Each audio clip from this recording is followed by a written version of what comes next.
Kami dari tim vaksinator Puskesmas Panga melaksanakan vaksinasi door to door di Desa Gunung Mulu dengan Bapak Ibrahim.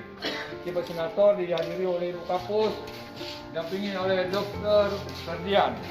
Melaksanakan vaksinasi door to door Pak Ibrahim dosis 2.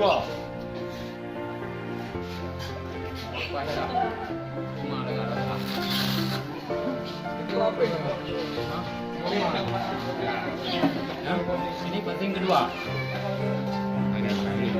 Ini penting kedua.